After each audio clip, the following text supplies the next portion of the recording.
بسم اللہ الرحمن الرحیم۔ ماہ رمضان کے آخری دنوں میں اس تصویر کو پڑھنے سے اللہ راضی ہو جاتا ہے۔ حضرت محمد صلی اللہ علیہ وآلہ وسلم نے فرمایا، محترم ناظرین، رمضان المبارک کی مبارک ساعتیں جیسے جیسے اپنے اختتام کی طرف بڑھتی ہیں ویسے ویسے ہر مومن کا دل ایک عجیب سی کیفیت میں داخل ہو جاتا ہے۔ یہ وہ لمحات ہوتے ہیں جب آسمانوں پر رحمت کا در کھلا ہوتا ہے، زمین پر نور اترتا ہے، فرشتے اللہ کے حکم سے بندوں کے درمیان آتے جاتے ہیں اور دلوں میں عبادت کی ایک خاص لذت پیدا ہو جاتی ہے۔ انہی عظیم اور بابرکت لمحات میں رمضان کے آخری دنوں کی ایک بہت ہی پیاری تسبیح کا عمل لے کر آپ کی خدمت میں حاضر ہوئے ہیں۔ جو شخص ان خاص اختتامی لمحات میں یہ عمل کر لیتا ہے کہ جس کو دنیا کے بہت سے مسلمان خصوصی اہمیت دیتے ہیں، کیونکہ ان آخری لمحات میں اس پورے مہینے کی گئی محنتوں کا نتیجہ ملنے کا وقت ہوتا ہے۔ اس میں تقدیر لکھی جا چکی ہوتی ہے، دعائیں قبول ہوتی ہیں، گناہ معاف ہوتے ہیں اور بندہ اپنے رب کے نہایت قریب ہو جاتا ہے۔ یہ وہ لمحات ہیں جن میں ایک سچا مومن دنیا کی ہنگامہ خیزی سے الگ ہو کر رب کی بارگاہ میں جھکتا ہے، اپنے آنسوؤں کے ذریعے اپنے دل کو دھوتا ہے، اپنے گناہوں پر ندامت کے پھول چڑھاتا ہے اور رحمت الہی کے سائے میں پناہ تلاش کرتا ہے۔ ایسے عظیم لمحات میں جب ہر عبادت کا اجر بڑھا دیا جاتا ہے، جب ایک ایک تسبیح، ایک ایک دعا اور ایک ایک حرف آسمانوں تک پہنچتا ہے، اس وقت میں اگر ایک خاص تسبیح پڑھ لی جائے تو اس کی اہمیت اور زیادہ بڑھ جاتی ہے۔ جو شخص یہ تسبیح پڑھتا ہے صرف الفاظ نہیں پڑھتا، وہ صرف عبادت نہیں ہوتی بلکہ محبت، ہدایت، نور، رحمت اور نجات کا تعلق ہے۔ جس گھر میں یہ تسبیح پڑھی جاتی ہے اس گھر کی فضا بدل جاتی ہے، وہاں سے شیطانی اثرات دور ہونے لگتے ہیں، بے چینی سکون میں بدلنے لگتی ہے، دلوں کی سختی نرمی میں ڈھلنے لگتی ہے اور رحمت کے دروازے اس کے لیے کھلے ہوتے ہیں۔ یہی وجہ ہے کہ اہل ایمان ہمیشہ اس بات کی کوشش کرتے ہیں کہ خاص طور پر رمضان کے اختتامی مبارک ساعتوں میں اپنے گھروں کو ذکر و اذکار سے روشن رکھیں، کیونکہ مومن جانتا ہے کہ گھر صرف اینٹوں اور دیواروں کا نام نہیں بلکہ گھر اس جگہ کو کہتے ہیں جہاں اللہ کا ذکر ہو، جہاں درود کی خوشبو ہو، جہاں قرآن کی تلاوت ہو، جہاں دعاؤں کی نمی ہو اور جہاں فرشتوں کی آمد ہو۔ ماہ رمضان المبارک اللہ تعالیٰ کی بے شمار رحمتوں، برکتوں اور مغفرتوں کا مہینہ ہے۔ یہ وہ مقدس مہینہ ہے جس میں اللہ تعالیٰ اپنے بندوں پر خصوصی کرم فرماتا ہے، گناہوں کو معاف کرتا ہے اور اپنے دروازے توبہ کرنے والوں کے لیے کھول دیتا ہے۔ رمضان کے آخری دن اور آخری راتیں خاص طور پر بہت زیادہ فضیلت اور عظمت رکھتی ہیں، کیونکہ انہی مبارک راتوں میں بندہ اپنے رب کے قریب ہونے کا بہترین موقع حاصل کرتا ہے۔ یہی وہ دن اور راتیں ہیں جن میں اللہ تعالیٰ اپنے بندوں کو پکارتا ہے کہ کون ہے جو مجھ سے مانگے تاکہ میں اسے عطا کروں، کون ہے جو مجھ سے مغفرت طلب کرے تاکہ میں اسے معاف کر دوں۔ یہی وجہ ہے کہ نیک لوگ اور اللہ کے مقرب بندے رمضان کے آخری دنوں میں عبادت، ذکر، دعا اور توبہ میں پہلے سے زیادہ مشغول ہو جاتے ہیں تاکہ اللہ تعالیٰ کی رضا حاصل کر سکیں۔ قرآن مجید میں اللہ تعالیٰ نے بار بار اپنے بندوں کو یاد دلایا ہے کہ وہ ذکر الہی کے ذریعے اپنے رب کے قریب ہو سکتے ہیں۔ اللہ تعالیٰ ارشاد فرماتا ہے، فَاذْكُرُونِي أَذْكُرْكُمْ وَاشْكُرُوا لِي وَلَا تَكْفُرُونَ، یعنی تم میرا ذکر کرو، میں تمہارا ذکر کروں گا اور میرا شکر ادا کرو اور ناشکری نہ کرو۔ اس آیت مبارکہ میں اللہ تعالیٰ نے ذکر کرنے والوں کے لیے ایک عظیم خوشخبری سنائی ہے کہ جو بندہ اللہ کا ذکر کرتا ہے اللہ تعالیٰ بھی اس بندے کو یاد فرماتا ہے۔ دنیا میں اس سے بڑی عزت اور خوش نصیبی اور کیا ہو سکتی ہے کہ بندہ اپنے رب کو یاد کرے اور رب کائنات اپنے بندے کو یاد فرمائے۔ اسی طرح قرآن پاک میں ایک اور مقام پر اللہ تعالیٰ ارشاد فرماتا ہے، یا ایھا الذین آمنوا اذکروا اللہ ذکرا کثیرا، یعنی اے ایمان والو اللہ کا کثرت سے ذکر کیا کرو۔ اس آیت میں اللہ تعالیٰ نے اہل ایمان کو خاص طور پر حکم دیا ہے کہ وہ کثرت سے اللہ کا ذکر کریں، کیونکہ ذکر الہی دلوں کو سکون دیتا ہے، روح کو پاکیزگی عطا کرتا ہے اور انسان کو اللہ تعالیٰ کی محبت کے قریب لے جاتا ہے۔ جب بندہ اپنے رب کو یاد کرتا ہے تو اس کے دل سے غفلت ختم ہو جاتی ہے اور اس کے اندر نیکی اور تقوی کی روشنی پیدا ہو جاتی ہے۔ قرآن مجید میں اللہ تعالیٰ نے یہ بھی فرمایا، الا بذکر اللہ تطمئن القلوب، یعنی خبردار اللہ کے ذکر سے ہی دلوں کو اطمینان حاصل ہوتا ہے۔ یہ آیت اس حقیقت کو واضح کرتی ہے کہ انسان دنیا کی کتنی ہی دولت، شہرت اور آسائش حاصل کر لے لیکن دل کا سکون صرف اور صرف اللہ کے ذکر سے ہی حاصل ہوتا ہے۔ یہی وجہ ہے کہ جو لوگ اللہ کو یاد کرتے ہیں ان کے دلوں میں عجیب سی راحت اور سکون پیدا ہو جاتا ہے اور وہ دنیا کی پریشانیوں کے باوجود مطمئن رہتے ہیں۔ اسی طرح قرآن پاک میں اللہ تعالیٰ فرماتا ہے، والذاکرین اللہ کثیرا والذاکرات اعد لهم والذاکرین اللہ کثیرا والذاکرات اعد اللہ لهم مغفرۃ واجرا عظیما،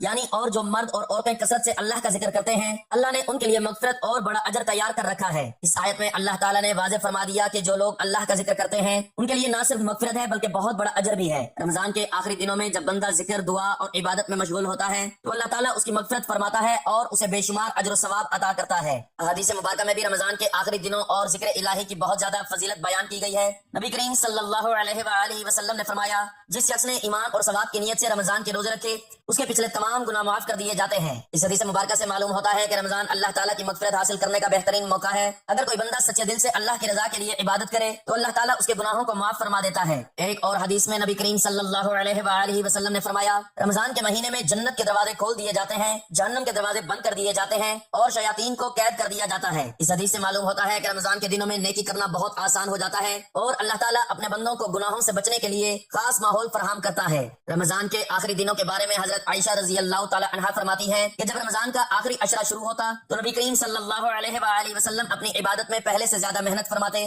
راتوں کو جاتے اور اپنے گھر والوں کو بھی عبادت کے لیے جگاتے تھے۔ اس حدیث سے معلوم ہوتا ہے کہ رمضان کے آخری دن اور راتیں خاص اہمیت رکھتی ہیں اور ان میں عبادت اور ذکر کا اہتمام کرنا چاہیے۔ ایک اور حدیث میں نبی کریم صلی اللہ علیہ وآلہ وسلم نے فرمایا، اللہ تعالیٰ کے نزدیک سب سے زیادہ محبوب کلمات وہ ہیں جن میں اس کی تسبیح، حمد اور بڑائی بیان کی جائے۔ اس حدیث سے معلوم ہوتا ہے کہ اللہ تعالیٰ کو اپنے بندوں کا ذکر اور تسبیح بہت پسند ہے۔ جب بندہ اخلاص کے ساتھ اپنے رب کی حمد و ثنا کرتا ہے تو اللہ تعالیٰ اس سے راضی ہو جاتا ہے اور اس پر اپنی رحمتوں کے دروازے کھول دیتا ہے۔ اسی طرح ایک اور حدیث میں نبی کریم صلی اللہ علیہ وآلہ وسلم نے فرمایا، جو شخص اللہ کا ذکر کرتا ہے اور جو شخص اللہ کا ذکر نہیں کرتا ان کی مثال زندہ اور مردہ کی طرح ہے۔ اس حدیث میں ذکر الہی کی اہمیت کو بہت خوبصورتی سے بیان کیا گیا ہے کہ جو دل اللہ کے ذکر سے خالی ہو جائے وہ مردہ دل کی مانند ہے، جبکہ جو دل اللہ کی یاد سے آباد ہو جائے وہ زندہ اور روشن ہو جاتا ہے۔ رمضان کے آخری دن دراصل بندے کے لیے اپنے رب سے قریب ہونے کا سنہری موقع ہوتے ہیں۔ ان دنوں میں اللہ تعالیٰ اپنے بندوں کی توبہ کو قبول فرماتا ہے، ان کے گناہوں کو معاف کرتا ہے اور انہیں اپنی رضا سے نوازتا ہے۔ جو بندہ اخلاص کے ساتھ اللہ کی طرف رجوع کرتا ہے اس کے لیے اللہ تعالیٰ اپنی رحمت کے دروازے کھول دیتا ہے۔ یہی وجہ ہے کہ نیک لوگ رمضان کے آخری دنوں میں دنیا کے کاموں کو کم کر دیتے ہیں اور زیادہ سے زیادہ وقت عبادت، دعا اور ذکر میں گزارتے ہیں۔ در حقیقت رمضان کے آخری دن انسان کے لیے ایک روحانی تربیت کا موقع ہوتے ہیں۔ یہ دن بندے کو یاد دلاتے ہیں کہ زندگی بہت مختصر ہے اور اصل کامیابی اللہ کی رضا حاصل کرنے میں ہے۔ اگر انسان سچے دل سے اللہ کی طرف رجوع کرے، اپنے گناہوں پر توبہ کرے اور اپنے رب کو راضی کرنے کی کوشش کرے تو اللہ تعالیٰ اس کی خطاؤں کو معاف فرما دیتا ہے اور اسے اپنی رحمت سے نواز دیتا ہے۔ اس لیے رمضان کے آخری دنوں میں اللہ تعالیٰ کی یاد، اس کی حمد و ثنا، توبہ و استغفار اور دعا کا خاص اہتمام کرنا چاہیے۔ یہ دن دراصل اللہ تعالیٰ کی محبت اور رضا حاصل کرنے کا بہترین موقع ہوتے ہیں۔ جو بندہ ان مبارک دنوں میں اپنے رب کو یاد کرتا ہے، اس کے سامنے عاجزی کے ساتھ جھکتا ہے اور دل سے توبہ کرتا ہے، اللہ تعالیٰ اس کے گناہوں کو معاف فرما دیتا ہے، اس کے درجات بلند کرتا ہے اور اسے اپنی رضا سے نواز دیتا ہے۔ رمضان کے آخری دنوں کی یہی برکت اور عظمت ہے کہ جو بندہ اخلاص کے ساتھ اللہ کو یاد کرتا ہے اور اس کی خوشنودی حاصل کرنے کی کوشش کرتا ہے، اللہ تعالیٰ اس پر اپنی خاص رحمت نازل فرماتا ہے۔ یہی وجہ ہے کہ اہل ایمان ہمیشہ ان دنوں کو غنیمت جانتے ہیں اور کوشش کرتے ہیں کہ زیادہ سے زیادہ عبادت، ذکر اور دعا کے ذریعے اپنے رب کی رضا حاصل کریں تاکہ اللہ تعالیٰ ان کے گناہوں کو معاف فرما دے اور انہیں اپنی بے پایہ رحمتوں سے نواز دے۔ ترمذی شریف میں وارد ہے کہ ایک بوڑھا نبی پاک صلی اللہ علیہ وآلہ وسلم کی خدمت اقدس میں حاضر ہوا، عرض کی کہ گناہ بہت زیادہ رکھتا ہوں، عمر ہو چکی ہے، اللہ کی نافرمانیاں کرتے اور گناہ بہت رکھتا ہوں،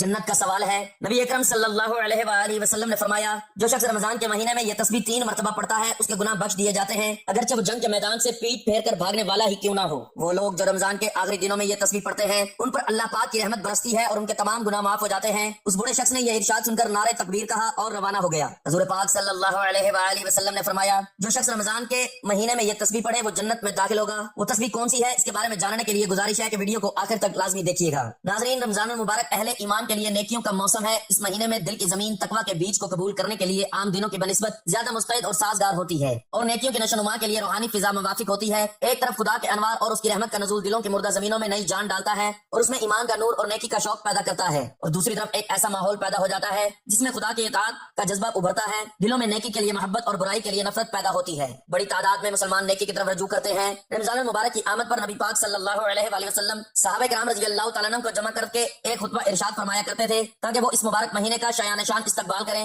روزے اور نوافل کے اہتمام کا عزم کریں، نیکی اور تقویٰ کو زیادہ سے زیادہ راہ فراہم کریں۔ آئیے آج ہم بھی اس خطبہ کو سنیں اور یہ سمجھ کر سنیں کہ اس کے مخاطب ہم ہیں اور اس میں جو ہدایات دی جا رہی ہیں کسی اور کے لیے نہیں بلکہ ہمارے لیے ہیں۔ آپ صلی اللہ علیہ وآلہ وسلم فرماتے ہیں، اے لوگو، تم پر ایک عظمت اور برکت والا مہینہ آ رہا ہے۔ اس مہینے میں ایک رات ایسی ہے جو فضیلت اور برکت کے لحاظ سے 1000 مہینوں سے بہتر ہے۔ اس مہینے کے روزے اللہ پاک نے تم پر فرض کیے ہیں اور اس کی راتوں میں قیام کو نفل کے درجے میں رکھا ہے، اور اس مہینے میں جو شخص خدا کا قرب حاصل کرنے کے لیے نیکی کا کوئی ایسا کام کرے گا جس کی حیثیت نفل کی ہے تو اس کو اس کا اجر و ثواب فرض کے برابر ملے گا، اور جو فرض ادا کرے گا اس کو اس کا ثواب عام دنوں کے 70 فرضوں کے برابر ملے گا۔ یہ صبر کا مہینہ ہے اور اس کا صلہ جنت ہے۔ یہ ہمدردی اور غمخواری کا مہینہ ہے۔ اس مہینے میں مومن بندوں کا رزق بڑھا دیا جاتا ہے۔ جو اس مہینے میں کسی روزہ دار کو روزہ افطار کرائے گا اس کے گناہ معاف ہو جائیں گے، اس کو آتش دوزخ سے نجات ملے گی اور اس کو اس عمل کا اجر و ثواب روزہ دار کے برابر ملے گا، اور خود روزہ دار کے اجر میں بھی کوئی کمی نہ کی جائے گی۔ آپ صلی اللہ علیہ وآلہ وسلم سے عرض کیا گیا، اے اللہ کے رسول صلی اللہ علیہ وآلہ وسلم، ہم میں سے ہر ایک کے پاس تو سامان افطار نہیں ہوتا۔ آپ صلی اللہ علیہ وآلہ وسلم نے فرمایا، اللہ پاک یہ اجر و ثواب اس آدمی کو بھی دے گا جو پانی کے ایک گھونٹ پر کسی روزہ دار کو روزہ افطار کرا دے۔ جو شخص کسی روزہ دار کو پیٹ بھر کر کھانا کھلا دے اس کو اللہ تعالیٰ میرے حوض کوثر سے پانی پلائے گا، پھر اسے پیاس نہ لگے گی یہاں تک کہ وہ جنت میں داخل آئے گا۔ اس مہینے کا پہلا حصہ رحمت ہے، درمیانی حصہ مغفرت ہے اور آخری حصہ دوزخ کی آگ سے نجات ہے۔ جو شخص اس مہینے میں اپنے غلام و خادم کے کام میں کمی کر دے اللہ تعالیٰ اس کے گناہوں کو معاف فرما دے گا اور دوزخ کی آگ سے نجات بخشے گا۔ حضور اکرم صلی اللہ علیہ وآلہ وسلم نے اپنے خطبہ کے آغاز میں یہ خوشخبری دی کہ ماہ رمضان میں ایک رات ایسی ہے جو اپنی فضیلت و عظمت میں ہزار مہینوں سے بہتر ہے۔ مطلب یہ کہ ایمان کو جو تقویت، دل کو جو جذبہ اخلاص و محبت اور زندگی کو جو طہارت و پاکیزگی ایک رات کی عبادت سے حاصل ہوتی ہے، وہ ہزار مہینوں کی اطاعت اور عبادت سے بھی نصیب نہیں ہو سکتی۔ اور قرب الہی کی جو منزل بندہ اس ایک رات میں طے کر لیتا ہے،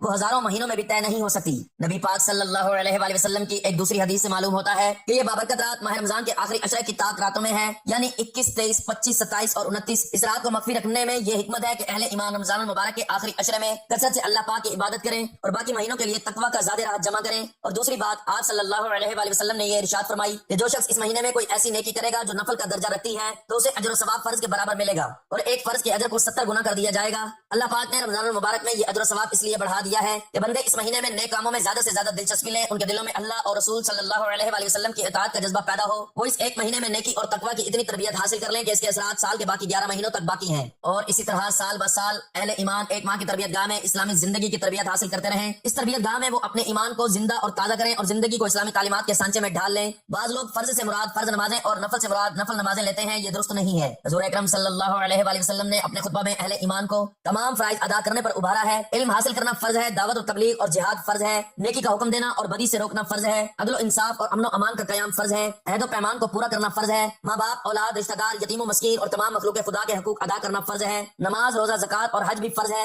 اسی طرح نفل سے بعض نفلی نمازیں نہیں ہیں، بلکہ اس میں وہ تمام اسلامی اعمال داخل ہیں جن کا درجہ فرض کا نہیں بلکہ نفل کا ہے۔ راستے میں پڑے ہوئے پتھر اور شیشہ کو ہٹا دینا تاکہ کوئی ٹھوکر کھا کر گرے نہ اور کسی کا پاؤں زخمی نہ ہو جائے، اپنے فرائض منصبی کو باحسن و خوبی انجام دینے کے لیے اصل ڈیوٹی سے زیادہ وقت دینا، ملازم اور مزدور کو اس کی محنت سے زیادہ معاوضہ دینا، کم منافع پر اشیاء فروخت کرنا، ڈاکٹر اور حکیم کا غریب مریضوں کو مفت دوا دینا، دعوت و تبلیغ اور جہاد میں جان و مال اور وقت کی فرض سے زیادہ قربانی دینا، علم سیکھنے اور سکھانے کے لیے اپنے آرام و راحت اور دلچسپیوں کو چھوڑ دینا، زیادتی کرنے والے سے انتقام لینے کے بجائے معاف کر دینا، حقدار کو اس کے حق سے زیادہ دینا، خود بھوکے رہ کر دوسرے کو کھانا کھلانا، اس طرح کے کام بھی نفل عبادت ہے۔ ناظرین، رمضان المبارک میں صرف فرض نمازوں اور روزوں پر اکتفا نہیں کرنا چاہیے بلکہ تمام فرائض کو ادا کرنا چاہیے۔ اسی طرح نفل نمازوں اور روزوں پر اکتفا نہیں کرنا چاہیے، اسی طرح نفل عبادتوں، خیراتوں، صدقات اور رضاکارانہ کاموں کو کافی نہیں سمجھنا چاہیے بلکہ دوسرے نفلی کاموں اور نیکیوں کا اہتمام بھی کرنا چاہیے۔ اسی طرح اسی صورت میں روزوں سے وہ ہمہ گیر تقویٰ پیدا ہوگا جو زندگی کے تمام معاملات کو شریعت کا پابند بنا دے گا۔ اور اگر صرف چند فرائض اور نوافل کا اہتمام کیا تو ممکن ہے کہ زندگی کے بعض گوشے تو نور و تقویٰ سے خوب جگمگا اٹھیں،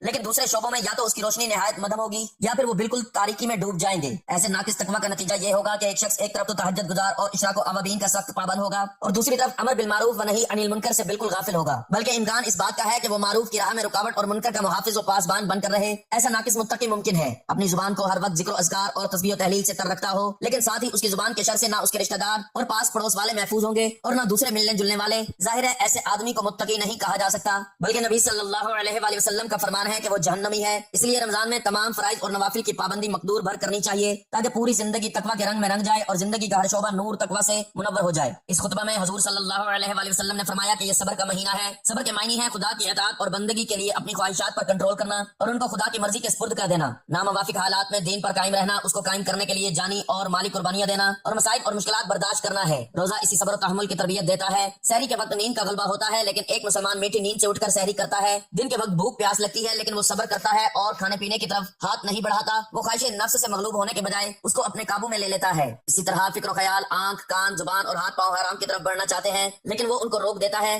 اسی طرح جو شخص پورے ایک ماہ تک صبر و تحمل کی مشق کر لے، اس کے لیے سال کے باقی 11 مہینوں میں بھی خدا کی اطاعت اور بندگی کے لیے خواہشات کو قربان کرنا آسان ہو جاتا ہے اور وہ اللہ کی رضا اور اس کے دین کی سربلندی اور غلبے کی بڑی سے بڑی قربانی دینے کا حوصلہ اور عزم اپنے اندر پیدا کر لیتا ہے۔ پھر فرمایا کہ یہ مہینہ ہمدردی اور غمخواری کا ہے۔ ہر روزہ دار کو روزہ رکھ کر یہ اندازہ ہوتا ہے کہ بھوک اور پیاس کتنی تکلیف دہ چیز ہے۔ اس سے اس کے دل میں غریبوں مسکینوں کے لیے ہمدردی اور مدد کا جذبہ پیدا ہوتا ہے اور وہ ان کی ہر ممکن مالی مدد کے لیے مستعد و مستریب طریقے اپناتا ہے۔ یہ بھی فرمایا کہ اس میں مومن کا رزق بڑھا دیا جاتا ہے۔ یہ ہر شخص کا تجربہ ہے کہ اس مبارک مہینے میں عام دنوں کی نسبت مالی حالات بہتر ہوتے ہیں اور وہ نعمتیں بھی مل جاتی ہیں جو عام دنوں میں میسر نہیں آتے۔ نبی پاک صلی اللہ علیہ وآلہ وسلم نے اس خطبہ میں روزہ داروں کو روزہ افطار کرانے کی ترغیب دی ہے